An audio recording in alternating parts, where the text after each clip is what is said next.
아침에 나로 주의 인자한 말씀을 듣게 하소서.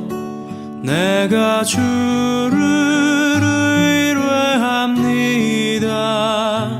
나의 다닐 길을 인도하소서.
경주대학교 배움의 교회 새벽 묵상 시간에 오신 여러분을 주님의 이름으로 환영하고 축복합니다.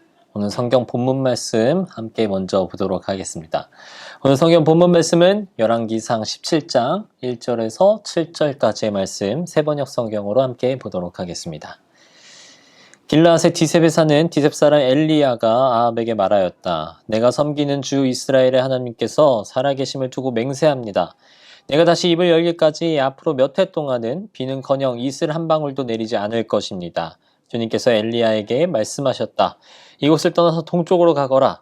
그리고 거기 요단강 동쪽에 있는 그리 시냇가에 숨어 지내며 그 시냇물을 마셔라. 내가 까마귀에게 명하여서 내게 먹을 것을 날라다 주게 하겠다.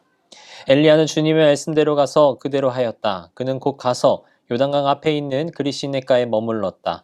까마귀들이 아침에도 빵과 고기를 그에게 가져다 주었고 저녁에도 빵과 고기를 그에게 가져다 주었다. 그리고 물은 그곳 시냇물을 마셨다. 그런데 그 땅에 비가 내리지 않으므로 얼마 있지 않아서 시냇물까지 말라버렸다. 아멘.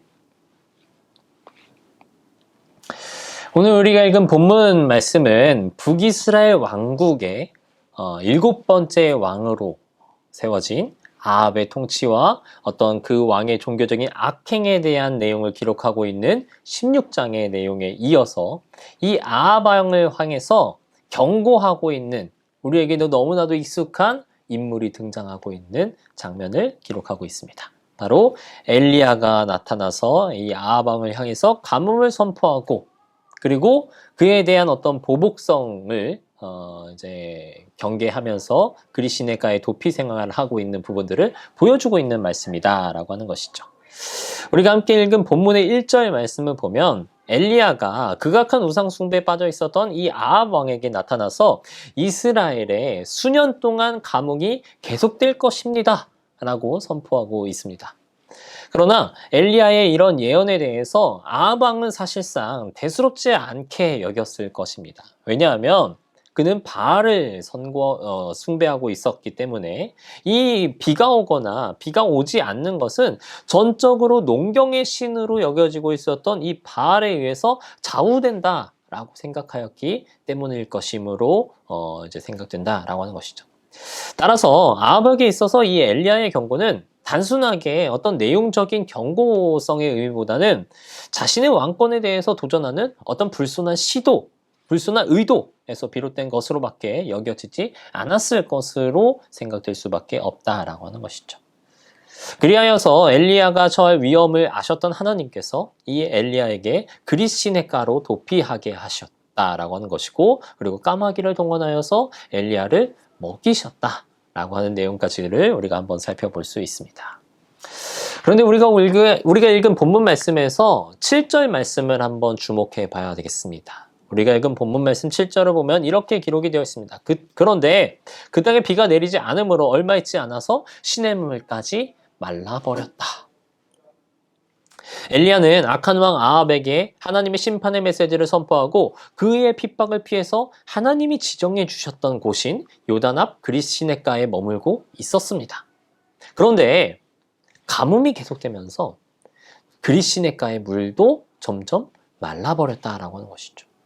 급기야 그 시냇물이 완전히 말라버리는 상태까지 이르게 되었다라고 하는 것입니다. 물이 완전히 말라버렸다라고 하는 것은 이제는 거기서 엘리야가 도저히 살 수 없게 되었다라고 하는 것을 의미하는 것이죠. 분명 엘리야가 피한 것은 하나님께서 명하신 곳이었습니다. 하나님께서 지정해 주신 곳이었다라고 하는 것이죠. 하나님이 거기서 거하라고 말씀하셨다라고 하는 것입니다. 그런데 그곳의 물이 그가 살 수 없을 만큼 말라버리게 되었다라고 하는 것이죠. 하나님의 일을 한 엘리야에게 하나님께서 예외를 허락하셔서 그가 거하는 곳만은 물이 있게 하셨다라고 한다면 성경을 읽는 우리의 마음을 더 편안하게 만들어줬겠지만 하나님의 계획에 엘리야의 피난처였던 그리 시냇가 역시 가뭄을 피할 수 없게 되었다라고 하는 것입니다. 하나님의 말씀에 따라 순종하는 삶이 우리에게 늘 평화와 안정을 가져다 주는 것은 아닙니다. 때때로 엘리야가 겪은 것처럼 극심한 어려움을 겪을 수 있다라고 하는 것을 우리는 기억해야 한다라고 하는 것이죠. 하나님을 믿고 그분의 말씀에 순종하기만 하면 고난도 없고 마치 형통과 번영만 계속될 것이다 라고 생각하면서 우리가 살아가고 싶지만 우리가 직접 경험하고 있는 실제의 삶은 늘 불편과 고난을 동반하고 있다라고 하는 것입니다. 만약 우리가 하나님 안에 늘 형통과 번영만 계속될 것이다 라고 하는 생각이 있었다라고 한다면 그것은 크나큰 착각이다 라고 하는 것이죠. 물론 하나님이 순종하는 이에게 축복을 약속하신 것은 사실입니다만 그 축복이 우리가 생각하는 부와 명예에 국한되는 것이 아닐 뿐더러 우리가 마주하는 성경은 오히려 하나님을 섬김에 따르는 이들에게 고난과 시련이 있을 수 있음을 일관되게 가르치고 있다라고 하는 것이죠. 우리가 읽은 성경 말씀을 보면 출애굽을 하여서 광야길을 걸어가고 있는 이스라엘에게도 구름 기둥과 불 기둥을 앞에 두고 하나님의 임재와 보호에 대한 실제를 체험했음에도 불구하고 그들은 여전히 대적들의 공격을 받기도 했었고, 또 한편으로는 음식과 물이 없어서 고통 속에 부르짖어야 할 때도 있었음을 우리는 이미 읽은 바가 있습니다. 또한 여러 성경의 내용들은 우리가 하나님의 말씀을 따른다고 해서 아예 고난이 없을 것입니다 라고 하는 메시지를 전달해 주지 않는다는 것이죠. 심지어는 때때로 우리는 하나님의 믿음으로써 믿지 않는 자들보다 오히려 더 극심한 고난과 시련에 처해질 수 있다라고 하는 것을 우리가 가지고 있는 성경은 가르쳐주고 있습니다. 그러나 우리는 분명하게 기억해야 하는 것이 하나 있다라고 하는 것이죠. 우리가 가지고 있는 성경은 시련과 어려움 속에서 하나님이 그의 백성과 자녀들을 그대로 내버려 두는 일은 없음을 기록하고 있다라고 하는 것입니다. 엘리야와 출애굽한 이스라엘 백성들이 극심한 시련을 겪기도 했지만 하나님께서는 그 시련과 어려움 가운데 그들과 함께 하셨다라고 하는 것이죠. 엘리야가 3년이 넘도록 지속된 기근을 견딜 수 있었던 것, 이스라엘 자손들이 아무것도 없는 40년 동안의 광야길을 통과하게 된 것, 모두 시련과 어려움 중에 함께 하신 하나님의 도우심 때문이었다라고 하는 것을 우리는 기억해야 하겠습니다.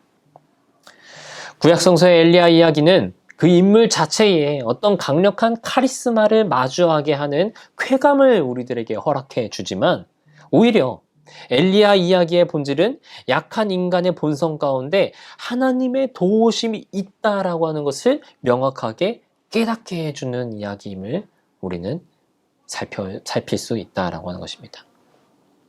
하나님을 동반하여 엘리야의 여러 기적 이야기들에 우리들의 시선이 빼앗기기 쉽지만, 동시에 엘리야의 나약함, 또 그 가운데 늘 그를 위로해 주시고 그에게 힘 주시고 그를 일으켜 세우시는 하나님의 모습 또한 바라보게 하는 것이 바로 엘리야의 이야기다라고 하는 것입니다.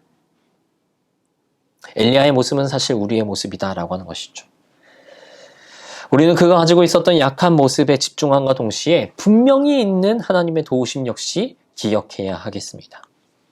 우리 삶 속에 어떠한 고난과 시련이 닥쳐온다고 할지라도 좌절하거나 낙심하지 말고 그 상황 속에서 함께 하시는 하나님을 신뢰하시기를 바랍니다.